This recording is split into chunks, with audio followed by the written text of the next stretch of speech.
I am reading each, although we are a little ahead of time, but still.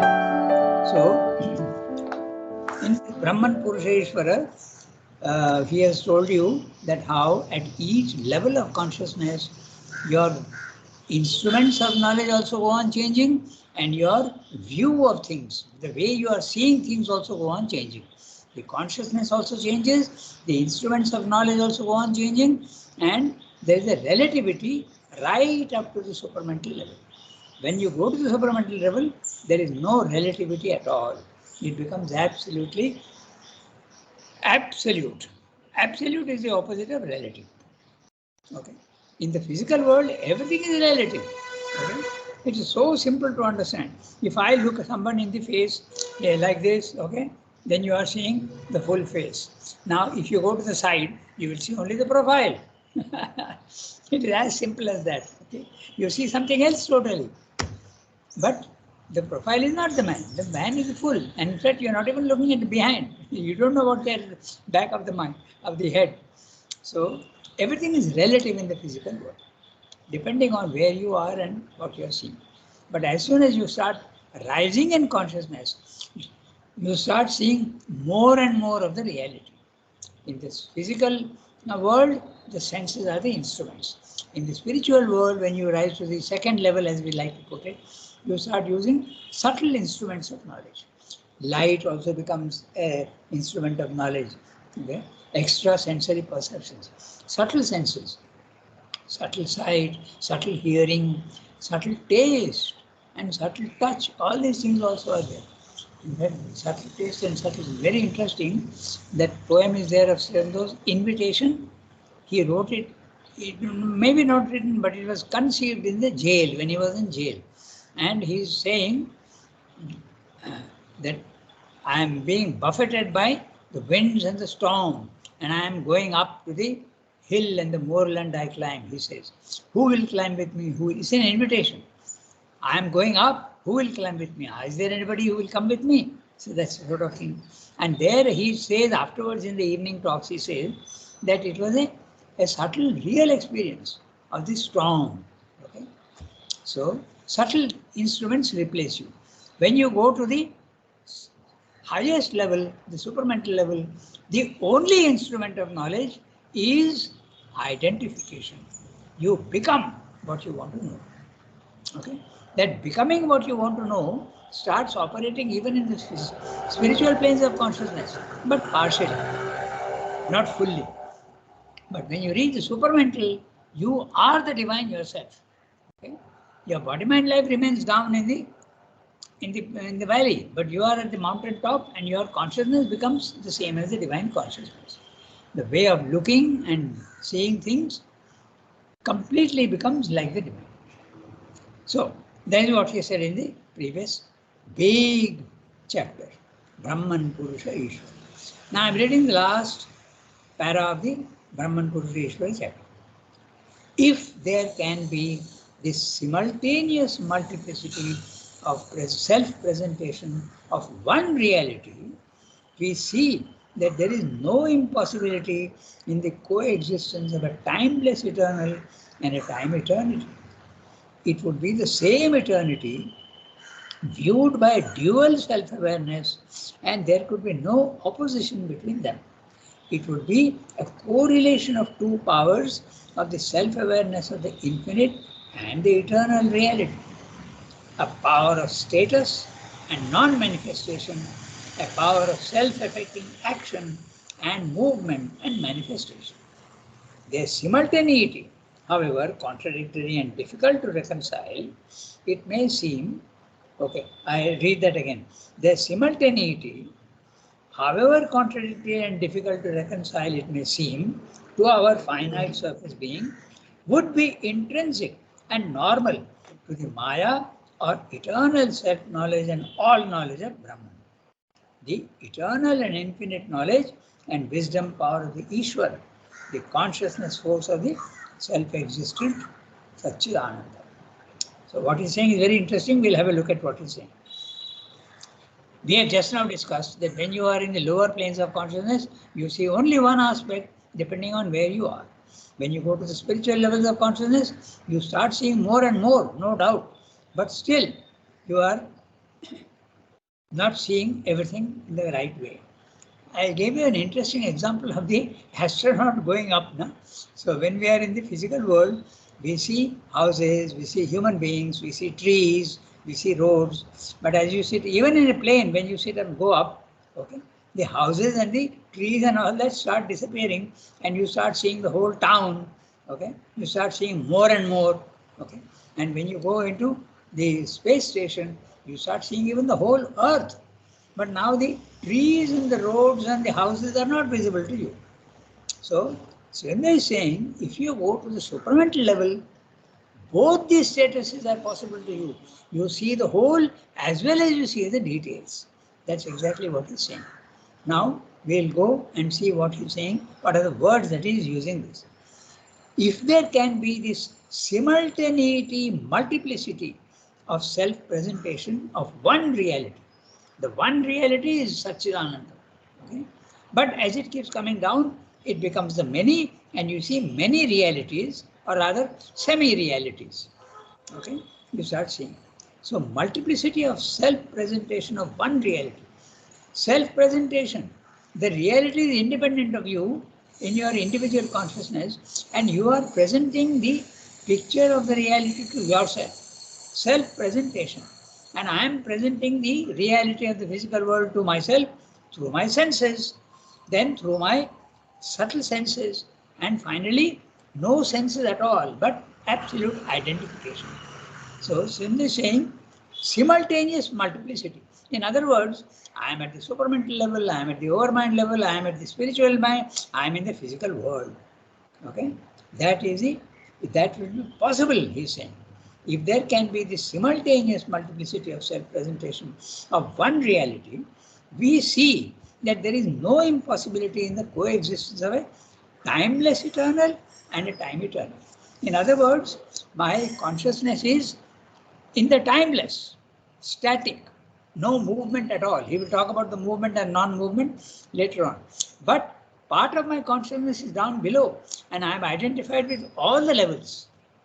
Okay, that's this is what Srinath is saying. Until now, I don't know how many people have been able to say this, because spiritually realized, any number of people in India, no doubt about it, even abroad, but in the world also.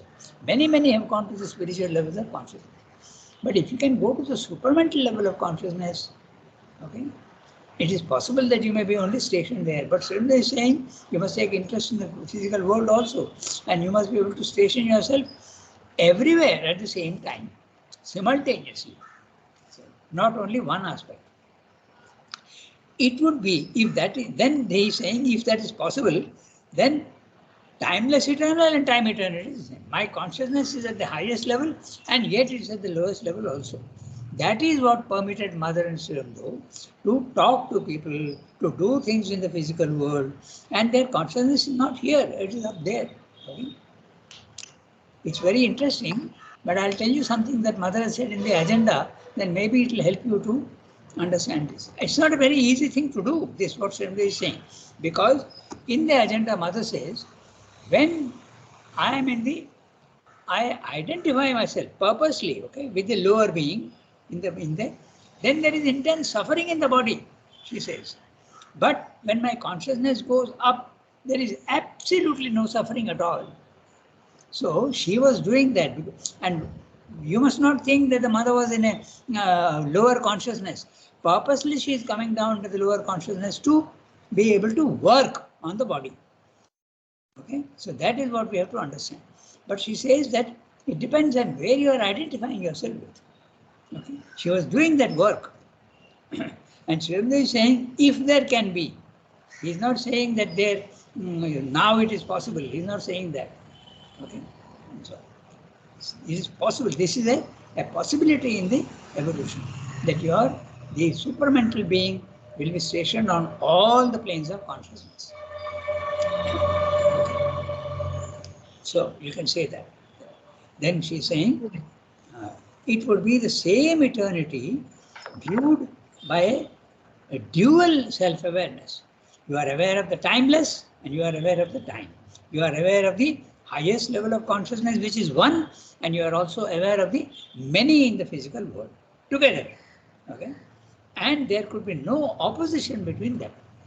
Up to the overmind level, there is an opposition. Okay? If you are there, then this does not count. And if you are here, that does not count.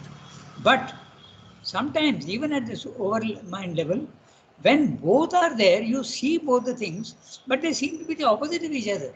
They are not connected. Only when you go to the supramental level, the connection is seen. And you see that, oh my God, matter also is really the divine. Okay. If you remember, in the very first chapter, Sri Aurobindo says about matter is a fit vestment, fit clothing for the divine.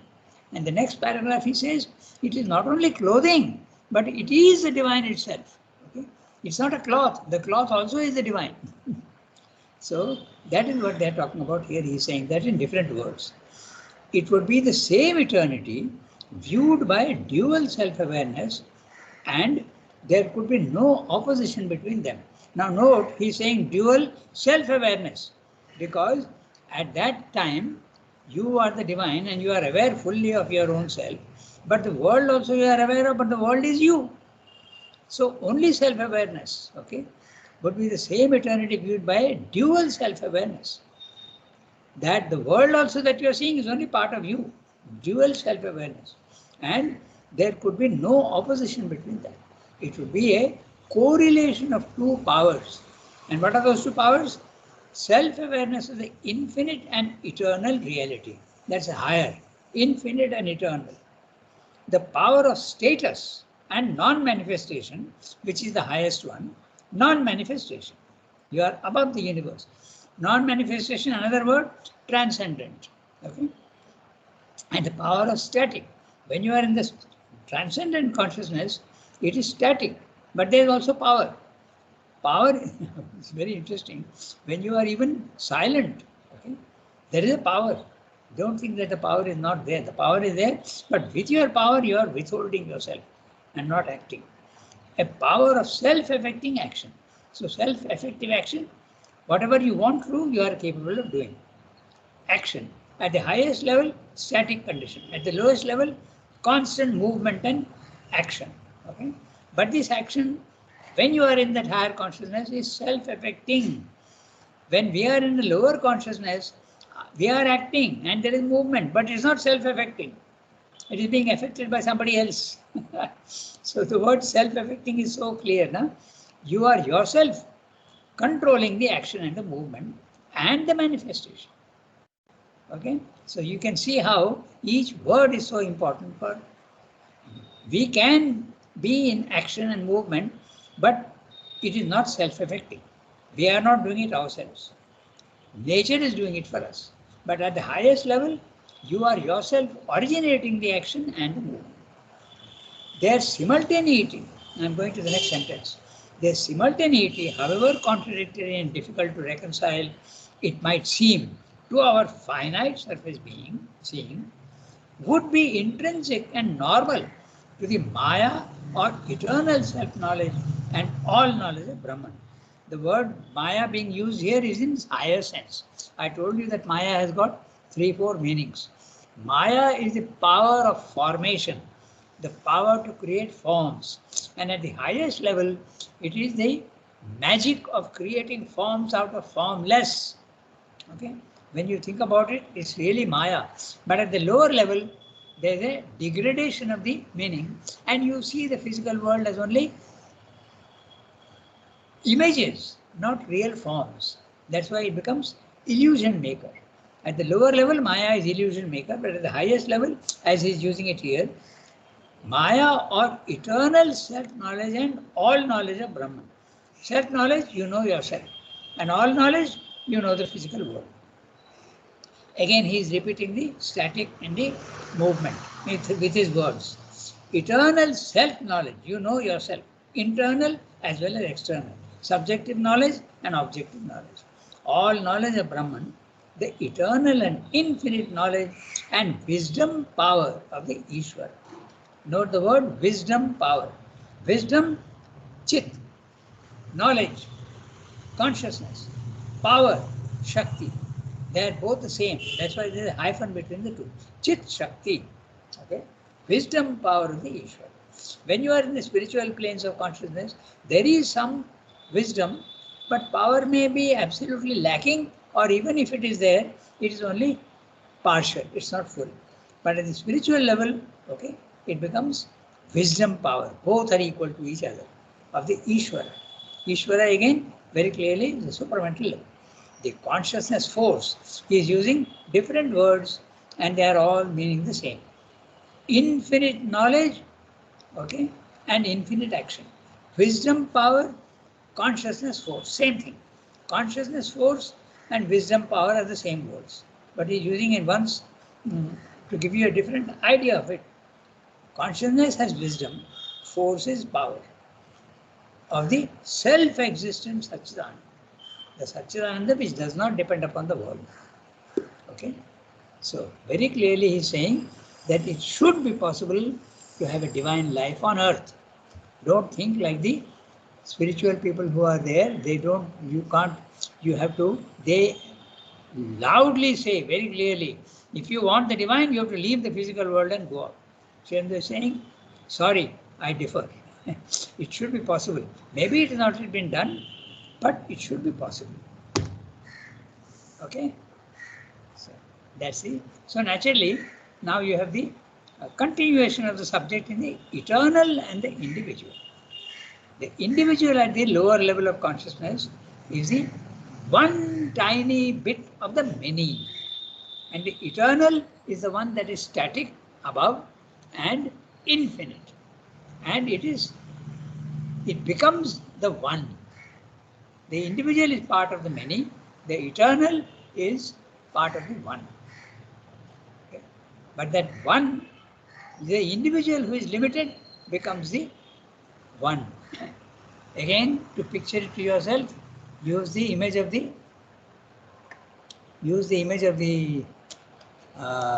salt, grain of salt.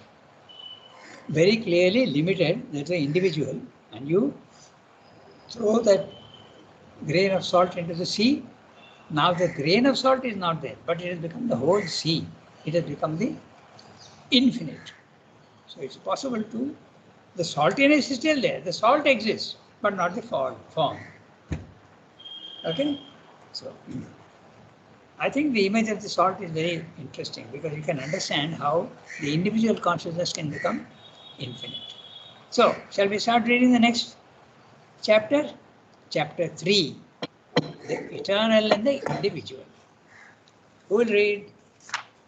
I can start, Nanda. Okay. He am I, says Isha Upanishad. It is an eternal portion of me that has become the living being in a world of living beings. The eye of knowledge sees the Lord abiding in the body and enjoying and going forth from it. Gita. Two birds, beautiful of wing, friends and comrades, cling to a common tree. One eats the sweet fruit, the other regards him and eats not. Where winged souls cry the discoveries of knowledge over their portion of immortality, there the Lord of all, the guardian of the world, took possession of me. He, the wise, me, the ignorant. Rig Veda. There is then a fundamental truth of existence, an omnipresent reality, omnipresent above the cosmic manifestation, and in it, an immanent in each individual. There is also a dynamic power of this omnipresence, a creative or self-manifesting action of its infinite consciousness force. There is, as a phase or movement of the self-manifestation, a descent into an apparent material inconscience, an awakening of the individual out of the inconscience, and an evolution of his being into the spiritual and supramental consciousness and power of the reality, into his own universal and transcendent self and source of existence. It is on this foundation that we have to base our conception of a truth in our terrestrial being and the possibility of a divine life in material nature. There, Our chief need is to discover the origin and nature of the ignorance which we see emerging out of the inconscience of matter or disclosing itself within a body of matter, and the nature of the knowledge that has to replace it. To understand too the process of nature's self unfolding and the soul's recovery. For in fact, the knowledge is there concealed in the ignorance itself. It has rather to be unveiled than acquired. It reveals itself rather than is learned by an inward and upward self unfolding. But first, it will be convenient to meet and get out of the way one difficulty that inevitably arises, the difficulty of admitting that even given the immanence of the divine in us, even given our individual consciousness as a vehicle of progressive evolutionary manifestation, the individual is in any sense eternal, or that there can be any persistence of individuality after liberation has been attained by unity and self knowledge. He is actually summarizing whatever he said earlier, and he is telling you what the aim of human life is and what we are to do. First of all, in the beginning, he is summarizing whatever he has said. So let's look at what he is saying. Okay? So in the Isha Upanishad, he am I. Okay, Isha Upanishad, Soham Asmi. Okay, so Purusha Soham Asmi. Yo Asavasau, Asavaso Purusha Soham Asmi. So that's the Gita. Verse 16, but I have not noted the chapter. Anyway, oh yes, I have got chapter 15, or is it chapter 11? Anyway, so, and verse 10. Verse 10 and verse from the Bhagavad Gita. So, this is one of the basic principles of the Vedanta. Okay? There is Soham Asmi, then the other one, Tat Tvamasi. It's the same thing in different words from another Upanishad. Tat Tvamasi, you are that. Then the third one, Sarvam Khalu Idam Brahma. These three monumental statements, okay, are form the Vedantic philosophy. Then we come to the next one, which is from the Gita again. It is an eternal portion of me that has become the living being in a world of living beings. So, eternal portion of me, the one divine soul becomes the individual soul. So, the one becomes the many, and yet it retains essentially the divine nature. But it goes to sleep and it has to discover itself. That has become the living being in a world of living beings. The eye of knowledge sees the world abiding, the eye of knowledge sees the Lord abiding in the body and enjoying and going forth from it. Mother could see your psychic being. We can't see our psychic being, but mother could see the psychic being in everybody. And she would decide, give power to that to come out. She used to do that, and many people used to misunderstand her because she used to almost like glare at you, when she used to concentrate. Her slight even shaking of the head, so much power she is put into you. Okay, and people used to think that mother is angry with me. So that was very often. Any number of letters. Protesting to Swamdev that mother is angry with me. Why? What have I done? But Swamdev explained there is no question of anger in mother at all. She has to become very serious because when she is putting power into you, naturally she is serious. The eye of knowledge sees the Lord abiding in the body and enjoying and going forth from it. So the psychic being enjoys everything and it also goes forth from it. It comes out. Then the next one is a quotation from the Rig Veda, but it is also there in the Mundaka Upanishad. It's the image of two birds. Very clearly it is there. The two birds, the one lower is the soul imprisoned in the body-mind life. That's the first. And the same bird, when it goes out of the body-mind life and becomes free, it is sitting on the higher branch. Okay. So read that carefully. You say, two birds, beautiful of wing, friends and comrades. They are the same soul, but when it is there, it seems to be different, and when it is up there, it is different. That's why friends and comrades. Okay. Cling to a common tree, and the common tree is the universe. Okay. And one eats the sweet fruit, the other regards him and eats not. The one who is eating the sweet fruit is the soul identified with body, mind, life, and it is eating the fruit and enjoying or suffering. The other regards him and eats not. There is no, it's not acting. The one who is above this static condition, it is not acting, it is only a witness. Regards him, looks at him, okay, is a witness, and he does not act in the physical world, eats not. Where winged souls cry the discoveries of knowledge over their portion of immortality, there the Lord of all, the guardian of the world, took possession of me, he the wise, me the ignorant. And so he is there and he takes possession of the ignorant. The realization of the divine, that's what the Rigveda is. The Rigveda is all full of only experiences, no philosophy at all. So now we come to the main paragraph. The first paragraph is summarizing. Okay. Hello. Hello. Yes, yes, tell me. You know, Amal had told me that when you are open to your psychic being, Yes, and if you meet somebody else who is also open to his psychic being, then yes. you can recognize each other, Hmm. and you don't need any words or anything. That's And right. you can also see other people's psychic beings. Yeah. For that That is, you have to realize the psychic being. yes, yes. You Yep. have to not only realize, but you have to be open to it, because he told me once that all the time you can't be open to the psychic being. Even being open to the psychic being, you can still go through periods of suffering. Absolutely. And it's only when you open again and get out of your suffering that you again are open to the psychic. Open to the psychic, many people can be, but identifying yourself with a psychic is a totally different thing. Realization. Okay. And only when you realize you can see other people's psychic beings. If you are Yeah.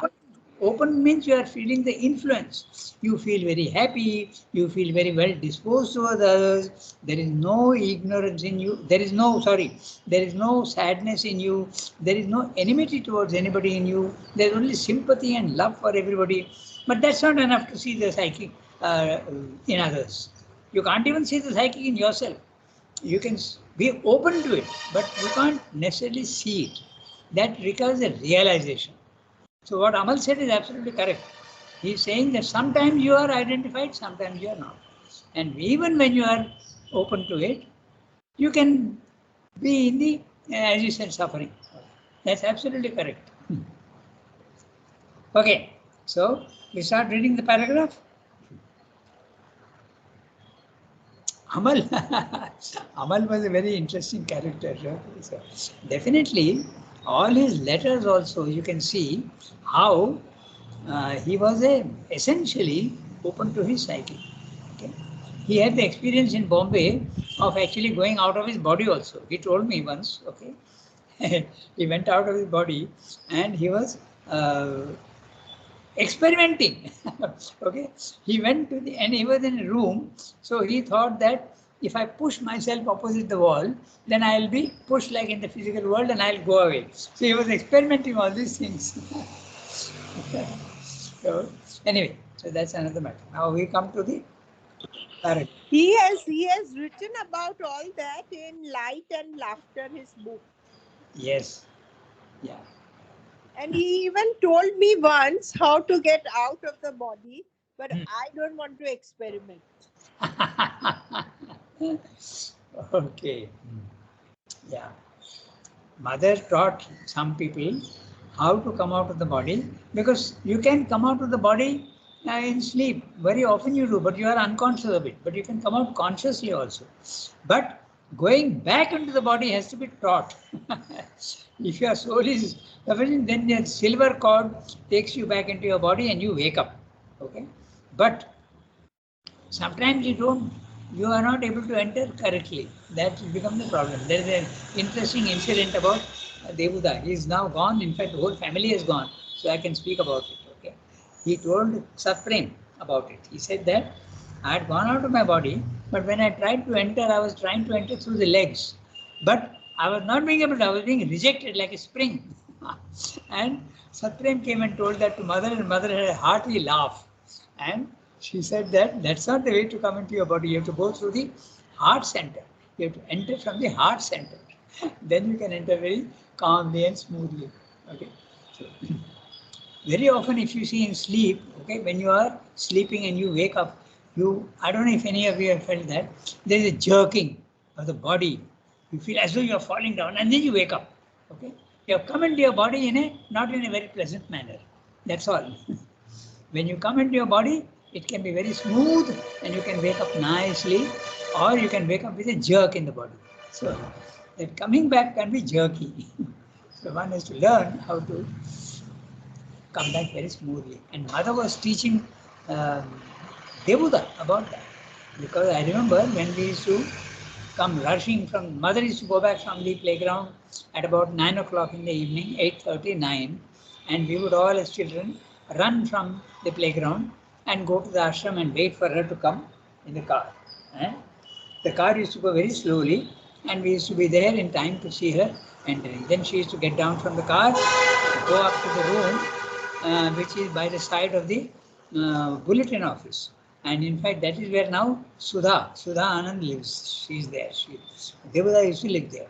So she used to go into that, and then she had taught him how to enter into the body. Okay, and then she used to come out. And when she used to come out, we used to all stand there, 4 or 5 of us, and we say, Bonne nuit, Dusmayer, and she would also wish us good night and then go back on that middle staircase. So, yeah, you have to go back. I don't know if it can be taught by anybody to anybody, but certainly those who have done that, they know how to come in and come out consciously. Very often you are going out of your body in sleep, but you are not conscious of it. Several children have told me, okay, several means at least 2 have told me that they were conscious when they came out of the body. Children, one is now not a child, she is quite old, and the other is still quite a young child. So it is possible that you consciously come out. And what's the sign that you have consciously come out? You see your own body lying outside. Okay? You see your body lying on the bed. That's the sign that you are conscious. When you come out normally, when you are dreaming and all, you are not always conscious that you have come out. But you wander about in the subtler worlds, and then when you wake up, you have come back into your normal body. And as I told you, the waking up also can be jerky. Okay, so we start reading the paragraph. There is then. Now the word then is very interesting. Very clearly, I am summarizing whatever I have said earlier. Whatever I have told you, this is the conclusion. There is then a fundamental truth of existence. And what is that fundamental truth? Omnipresent reality. It is there everywhere. Omnipresent above the cosmic manifestation, which is the transcendent, and in it, and immanent in each individual. So in this sentence, he is telling you that this fundamental truth, which is the Satchidananda, is omnipresent. It is there everywhere. And what are the 3 levels? Omnipresent above the cosmic manifestation, above the transcendent. Okay? Then in it, it is also in it is cosmic. And immanent in each individual.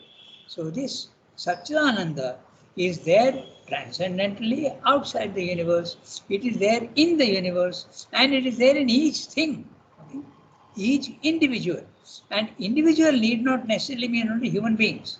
It is there in animals, it is there in trees, it is there even in stones. The divine presence is there everywhere. There is also a dynamic power of this omnipresence, a creative or self-manifesting action of the infinite consciousness force. So Chit Shakti for consciousness force has the power to be present in the physical world, dynamic power of the omnipresence, a creative or self-manifestation, manifesting action of its infinite consciousness. It is creating forms. It is creating infinite forms. So, first of all, he says there is a fundamental truth.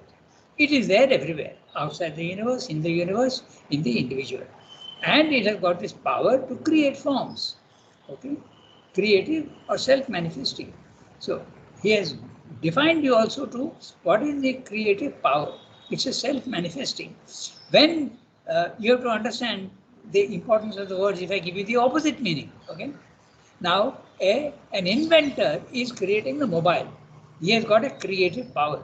But is it self-manifesting? No, it's not. But this supramental, okay, it is creating what is already within it. It is only a self-manifestation of its action. So that word self-manifesting is so important when you think of the opposite. Okay, that which is already in him, in potential, becomes the physical, objective reality. There is, as a phase or movement of the self-manifestation, a descent into an apparent material inconscience, an awakening of the individual out of the inconscience, and an evolution of his being into the spiritual and supramental consciousness and power of the reality, into his own universal and transcendent self and source of existence. So compressed the language, we'll expand on it. Okay?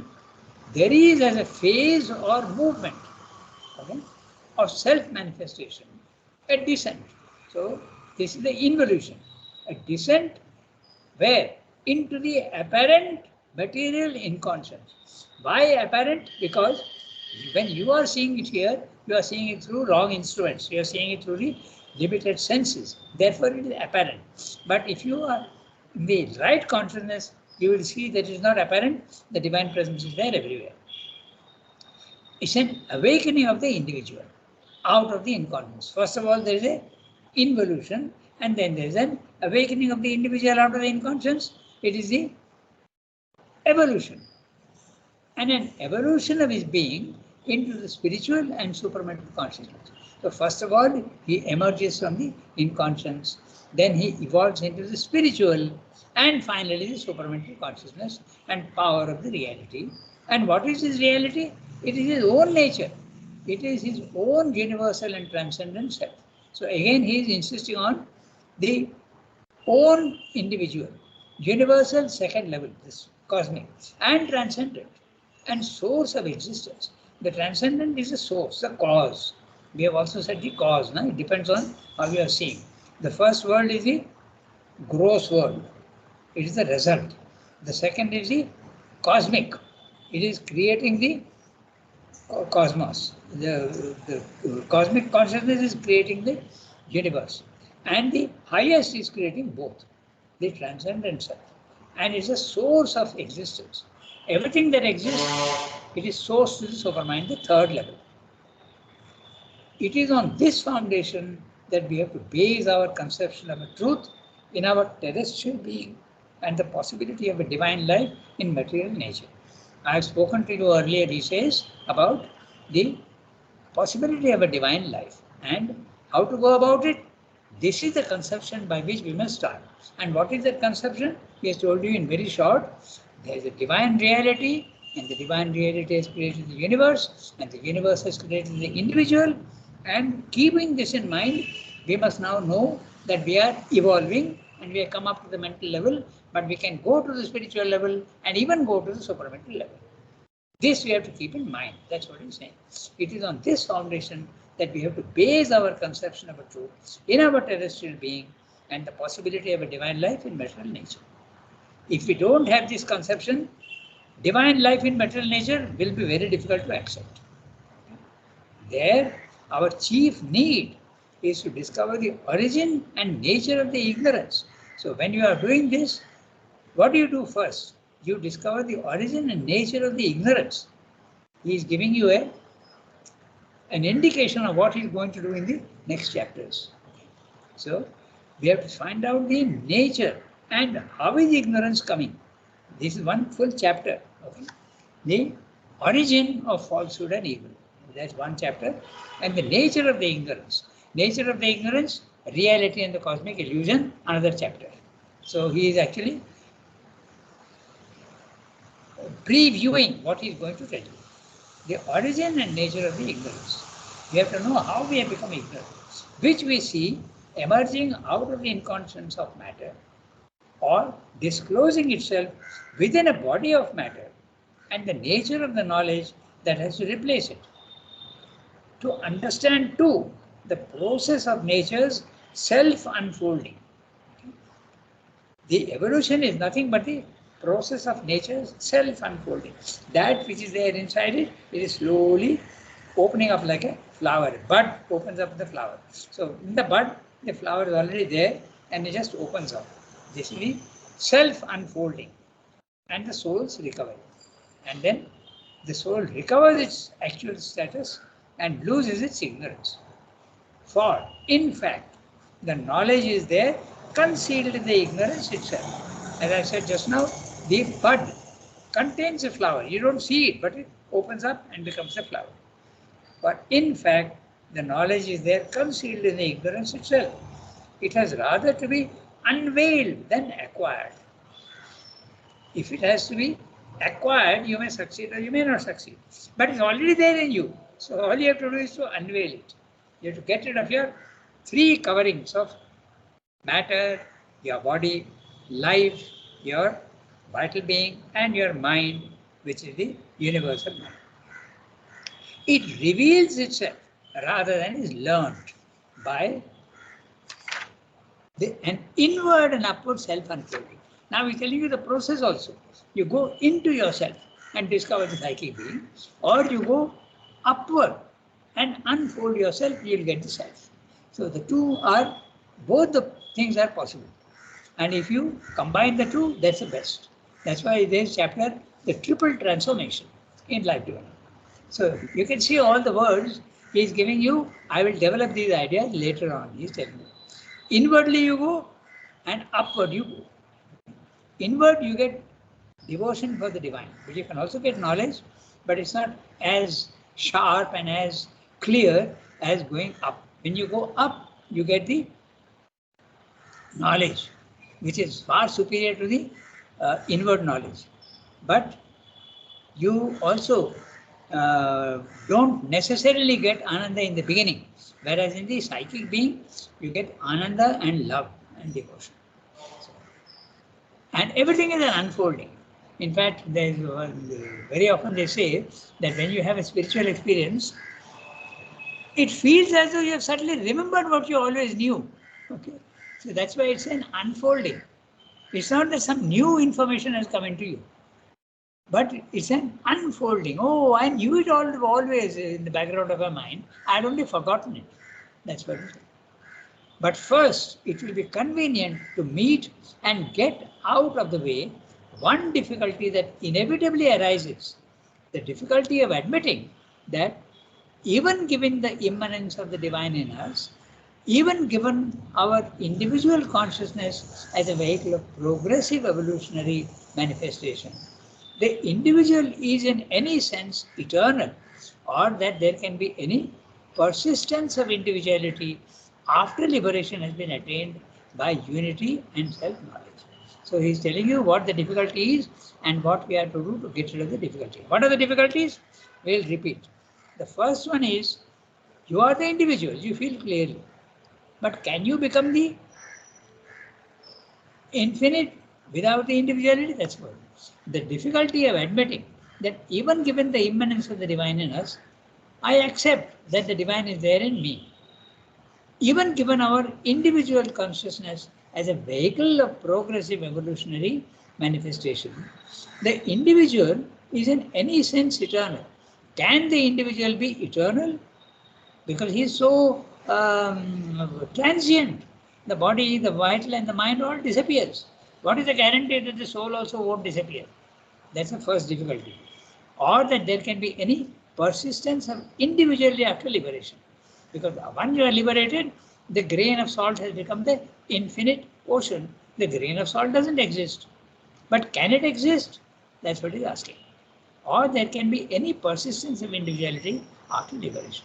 In other words, Can the individual and the eternal live harmoniously together? That's what he has told you in the last paragraph of the previous chapter. Yes, that is possible. You can remain at the highest level, and yet you can also remain in the lowest level.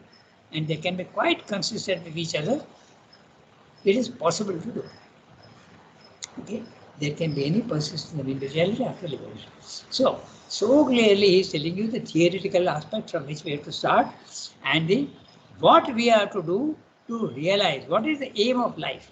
The aim of life is to get back to where we came from. And how do you do that? By going inwards or upwards. So very clearly the ideal and the problem and the way to tackle the problem. So beautiful para is, and so wonderfully put. In fact, everything is there. The theory which we have to start from. There is a Satchidananda which is manifesting itself and evolving. And you are only part of that. You are a phase of that. And what do you have to do to realize what you are? Go inwards or upwards and unfold what is already there in you. It's not something new, it's already there in you.